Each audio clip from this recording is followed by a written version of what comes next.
The biggest companies in history didn't fail because of bad luck. They failed because of patterns that show up at every scale, including yours. This video breaks down 10 of those collapses and the exact lessons sitting inside each one.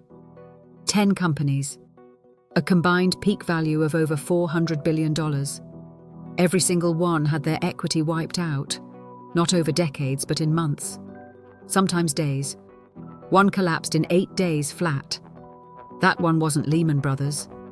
It wasn't even in 2008. We'll get to that.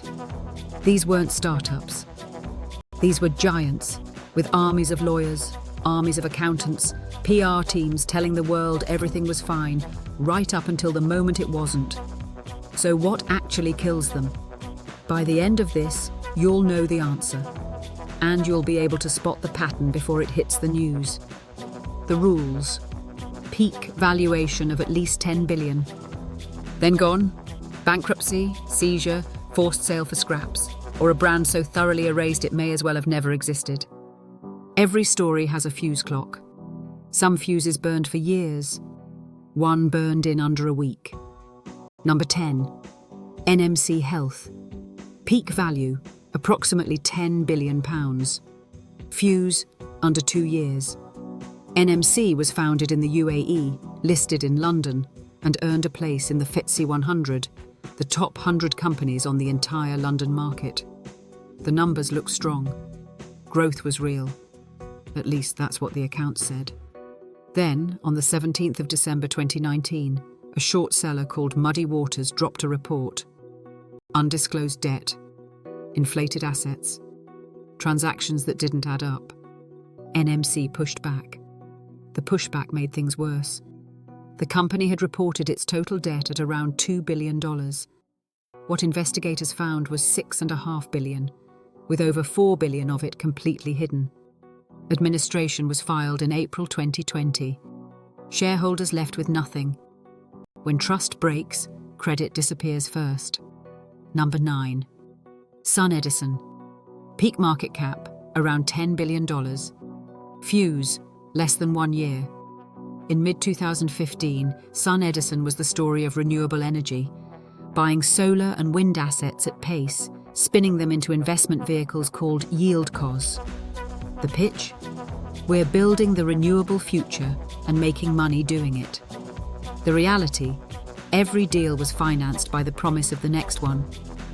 Then came a $2.2 billion bid for Vivint Solar that even its own investors revolted against. Confidence cracked. Margin calls followed. SunEdison filed for bankruptcy in April 2016. $10 billion peak to Chapter 11 in under 12 months. The technology hadn't failed. The financial architecture underneath it had. Number 8. Wirecard. Peak market cap, €24 billion. Fuse, 2 years. Wirecard was Germany's answer to Silicon Valley, a fintech giant. In 2018, it joined the DAX, a point of national pride. Journalists at the Financial Times had been raising questions for years. Wirecard's response was to sick lawyers on the journalists, rather than answer the questions. For years, it worked.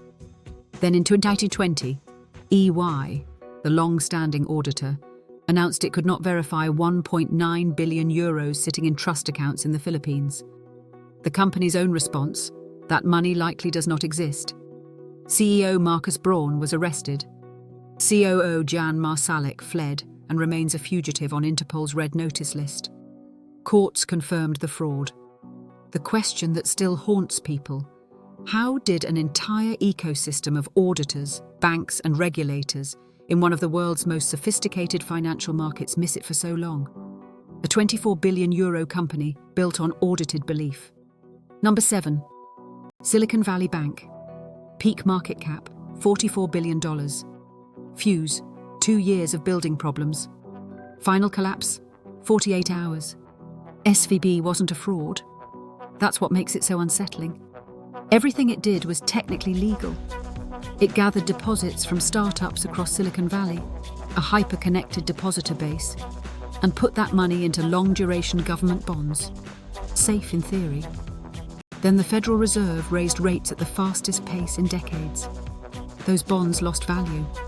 SVB was sitting on billions in unrealized losses that didn't officially exist as long as they didn't have to sell. Then they had to sell. The capital raise announcement didn't reassure anyone. It terrified them. The group chats lit up. Pull your money. Now. On a single day, the 9th of March 2023, depositors attempted to withdraw $42 billion. The following morning, regulators seized the bank. SVB hadn't stolen a thing. Its depositors just moved faster than any bank in history could survive. Number 6. Bear Stearns. Peak market cap, around $20 billion.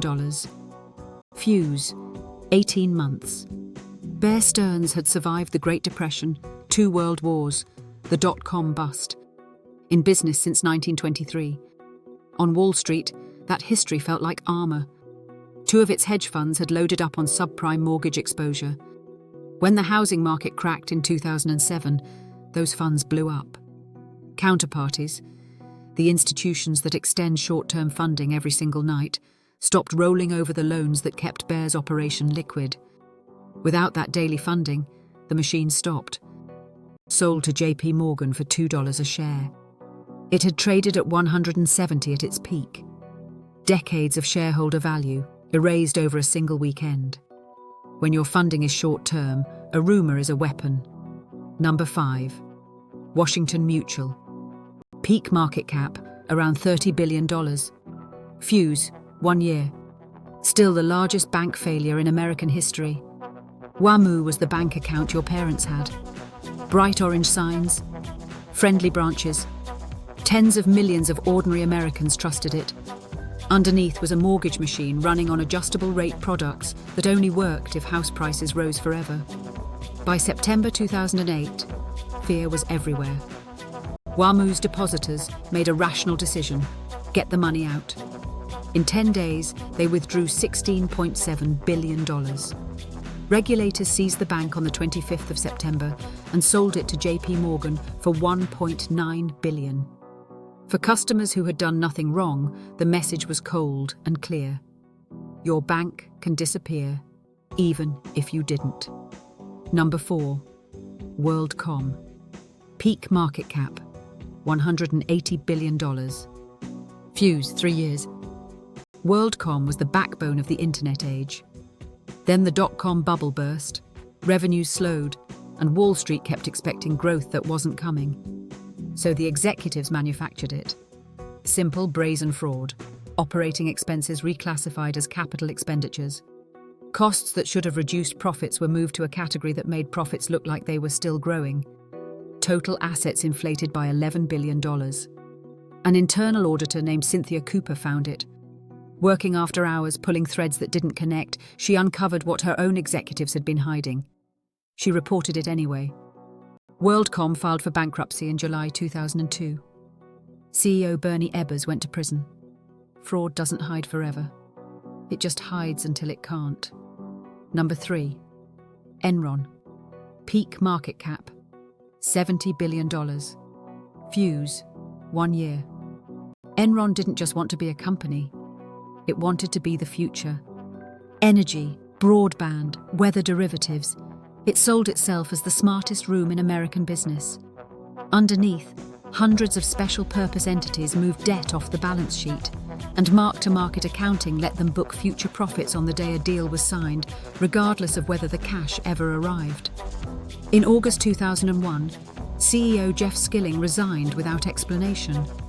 Then a memo surfaced from accountant Sharon Watkins, warning the company might implode. Then it emerged. Auditor Arthur Anderson had been shredding documents. Credit agencies downgraded the debt to junk. Bankruptcy filed on the 2nd of December 2001. Employees watched retirement savings disappear, while executives had been quietly selling shares for months. Key executives convicted. Fraud doesn't collapse from guilt. It collapses when it can no longer refinance. This one is different. It wasn't fraud. It wasn't leverage. It was the government. Number 2. Lehman Brothers. Peak market cap, around $46 billion. Fuse, 2 years. The weekend it died changed everything. 158 years in business. Survived the Civil War, 2 World Wars, the Great Depression. 4th largest investment bank in the United States. The idea it could fail seemed structurally impossible. But Lehman had loaded up on real estate at the top of the market and funded it with short-term borrowing, refinancing billions every single day just to keep operating. There was also Repo 105, an accounting maneuver that temporarily moved $50 billion off the balance sheet around reporting periods to make the company look less leveraged. Legal, but deception dressed in paperwork. Emergency meetings in September 2008. Potential buyers approached and walked away. The government wouldn't rescue it. On the 15th of September, Lehman filed for bankruptcy. Global credit markets froze within hours. Banks stopped lending to each other. The entire financial system teetered. A 158-year institution died in a single news cycle. And number 1, FTX. Private valuation, $32 billion. Fuse, 10 months.